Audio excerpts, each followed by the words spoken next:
Can you go to the hospital by yourself? I promise I'll take care of everything. My name is Emily, and I'm about to have a baby for the first time. I'm last month's pregnant. Although I'm nervous, I'm also very happy to be adding to our family. My husband Mark works a desk job and has weekends off, but he doesn't help much at home or with shopping. He often visits his parents' house on weekends because they live close by and he's very close to them. He doesn't really have a reason, he just goes. Since I got pregnant, I've been careful not to lift heavy things. When I need to buy something heavy like rice, my friends help me. Every day, I wake up early to make breakfast for Mark and say goodbye when he leaves for work. Then I clean the house, do laundry, and go shopping if I need to. After I come back, I start making dinner. Once everything is done, I can relax. I'm on maternity leave now, so I've started a new hobby, blogging. I write about my day and post pictures of things like my food, the blue sky, and flowers in my garden. My friends and people I know leave comments, and this has become a fun part of my day. One evening, while I was making dinner, Mark came home. He left his bag and jacket on the sofa, so I picked them up and hung them up. I told him I made hamburgers for dinner and that I was going to take a bath.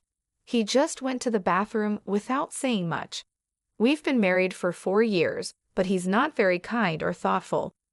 I sometimes wonder if this is normal for marriage, but I've gotten used to it. After his bath, I gave Mark a drink. He asked where the beer was, looking at the bar.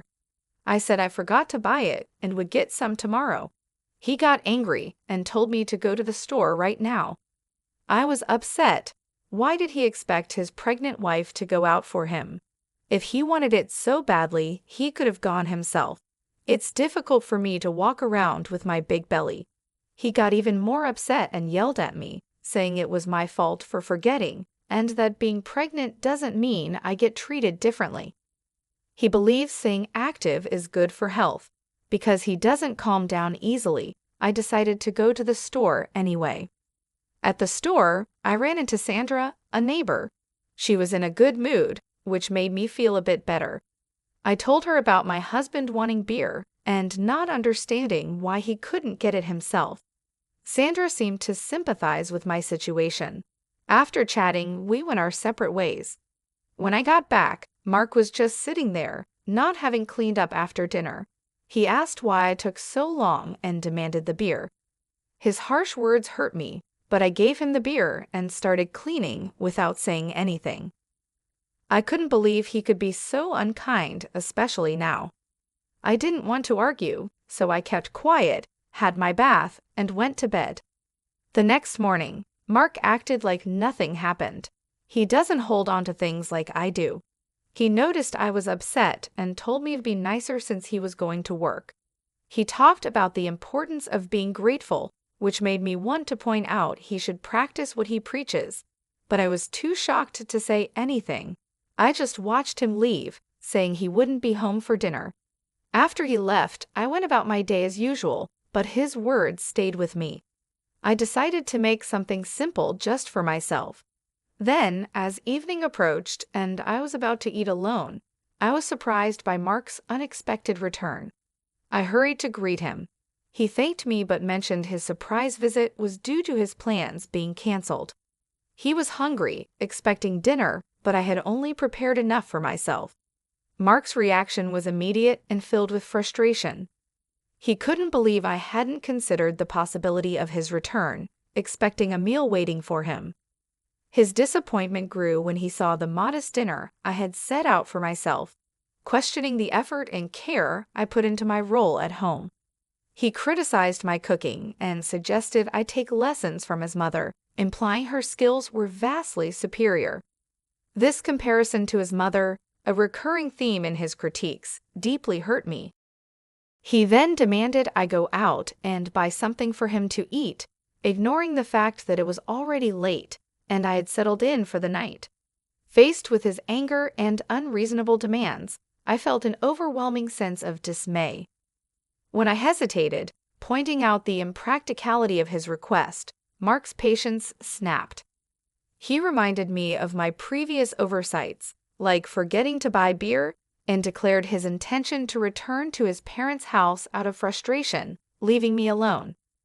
His departure, though abrupt, brought an unexpected relief.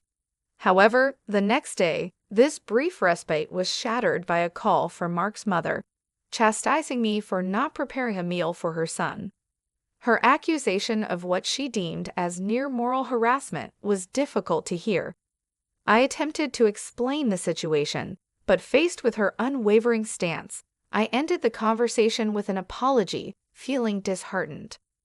With Mark away, I allowed myself a leisurely late brunch, a small act of self-care amid the turmoil.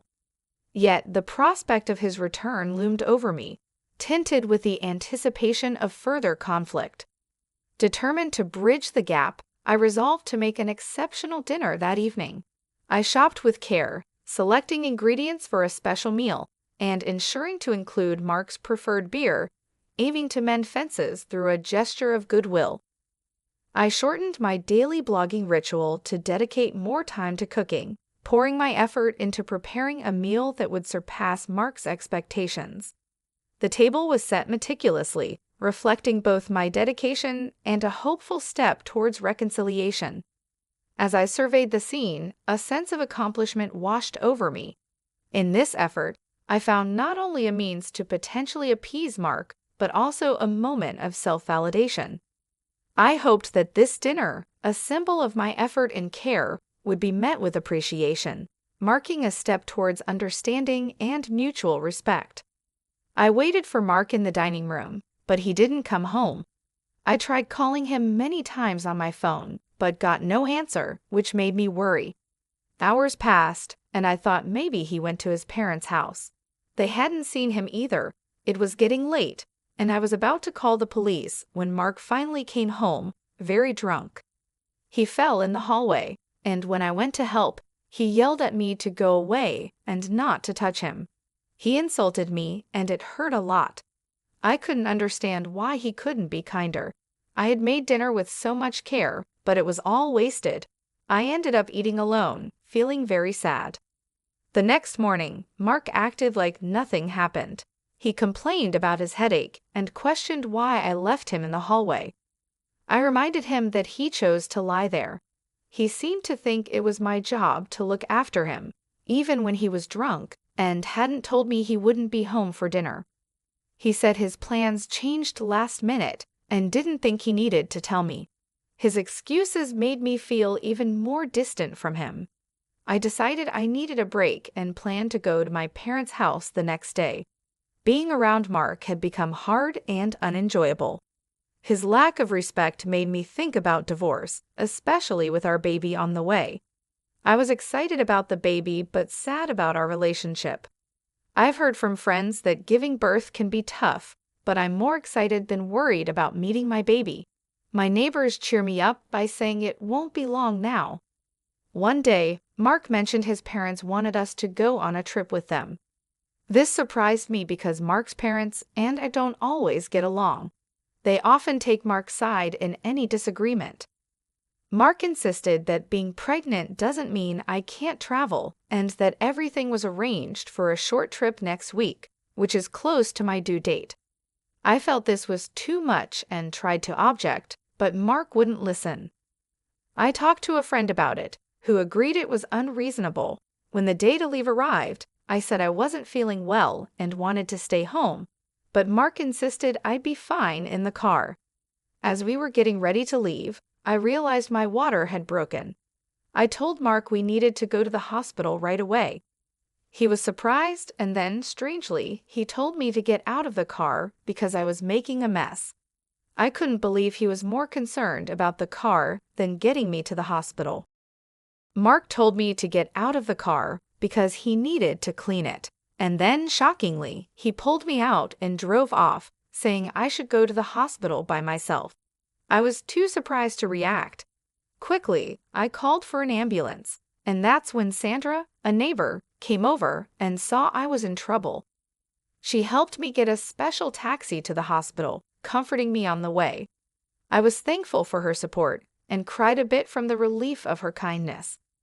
As Sandra stayed with me at the hospital, I quietly promised myself that Mark would regret his actions. Sandra held my hand, keeping me calm until my parents arrived. They looked worried, and Sandra said she needed to talk to them about something. Then I started having more intense labor pains. My phone rang, and it was Mark calling. My parents didn't look happy but handed me the phone. Mark sounded panicked, asking for help, but I couldn't deal with him right then and hung up. Despite turning off my phone, Mark kept sending messages. Eventually, I was taken to the delivery room, and after some time, I heard my baby crying. I was so tired but happy to see my parents and Sandra with me. After sleeping for a bit, I woke up in my hospital bed. My parents were there, looking concerned. I asked about the baby, and they said the baby was fine and would be back with me soon. Sandra had left, but I felt so grateful for her help. I promised my parents that things would change once we got home. I decided to visit Sandra later to thank her. When I turned on my phone, I saw a lot of missed calls from Mark, which surprised me, but I didn't feel any hope from them, so I just ignored them. A friend came to see me in the hospital to celebrate the birth of my baby. As we talked, I told her about what happened with Mark. She was shocked and even joked about wanting to scold him. She made sure I knew resting and my health were most important, then she left. My parents, already knowing the full story from Sandra, asked me what I planned to do next. I told them I was thinking about getting a divorce, and they supported my decision. I decided to stay with my parents after leaving the hospital. Mark tried to visit me at the hospital, but I had told the staff I didn't want to see him, so they didn't let him in. The next day, Sandra visited with a fruit basket. I was so happy to see her. She reminded me to take it easy because getting tired after having a baby is common. I thanked her a lot for her help and said I didn't know what I would have done without her. Sandra told me it was most important that me and the baby were healthy, and she was glad to help. I promised to thank her properly once everything calmed down. Sandra mentioned she had told her husband about what happened, and he was very upset. I felt bad for involving her in my problems. Then Sandra revealed something surprising. She was actually the wife of the CEO at the company where Mark works. We became neighbors when we first moved here. This made me realize just how much I had brought Sandra into this situation. I didn't know that Sandra was the CEO's wife. We met often at the local stores and started having tea together. That's how I learned about her husband's important job.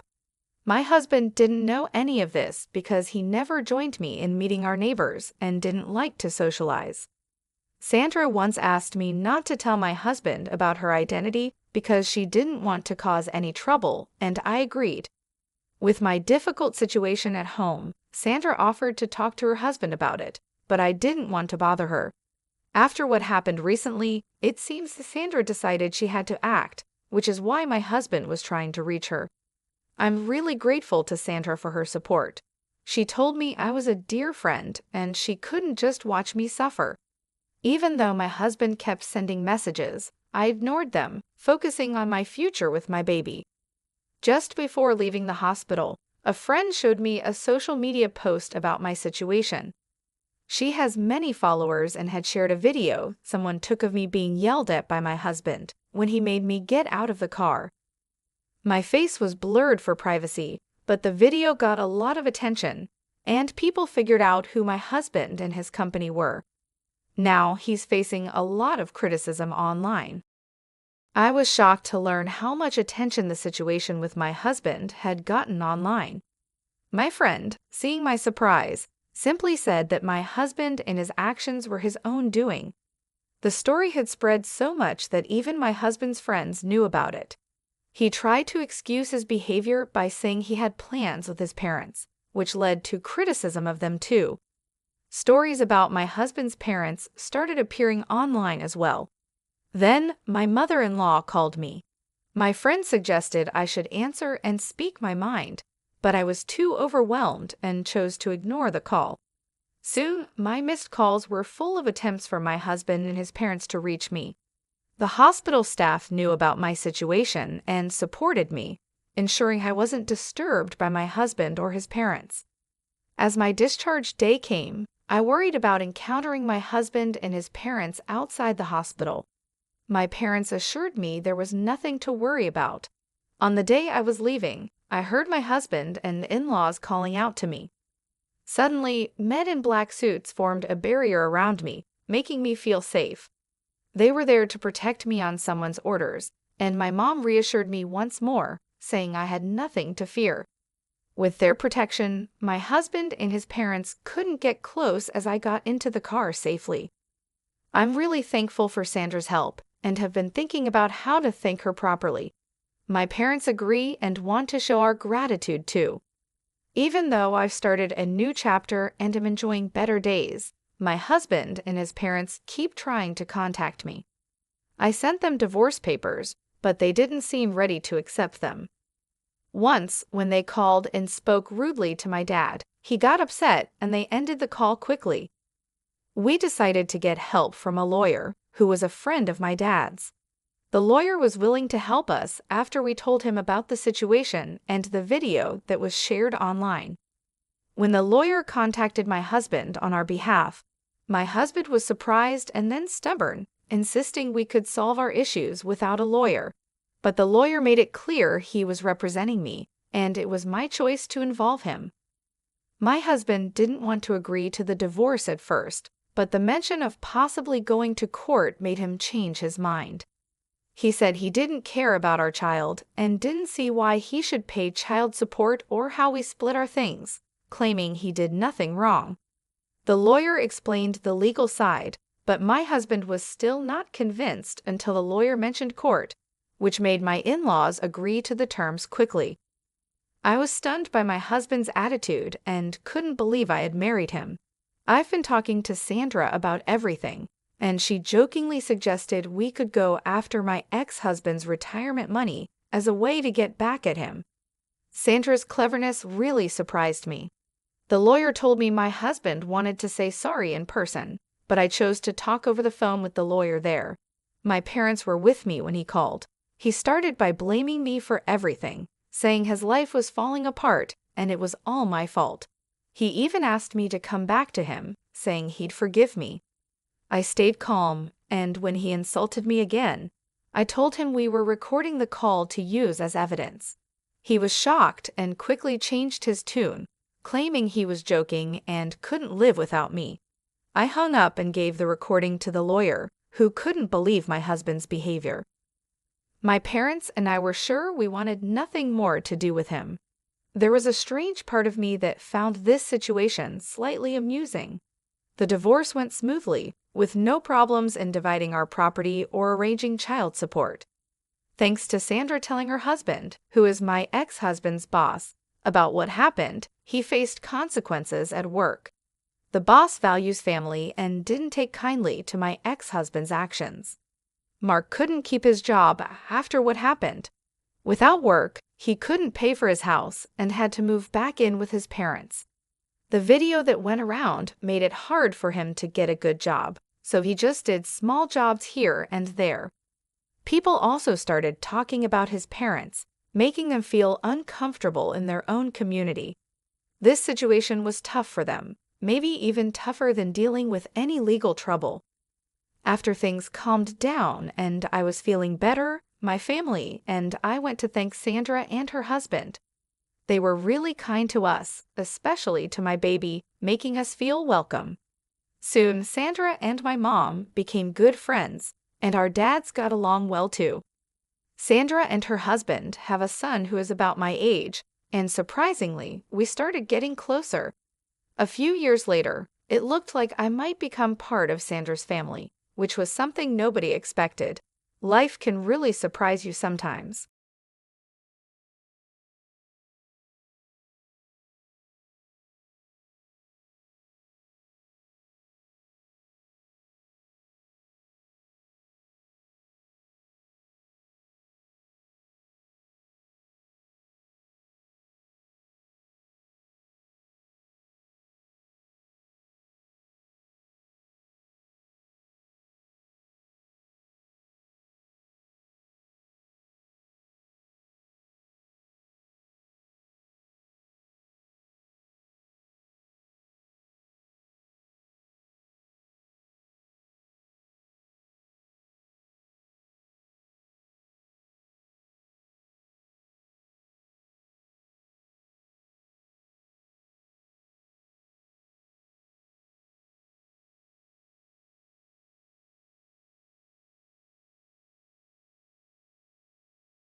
stuck in no breath. When you look at me like that, I'm falling in. You don't even have to speak. I'll be calling out your name. And I thought I couldn't feel this way. You came up on me like a rain on a sunny day. Now I don't feel the sun. No, I can't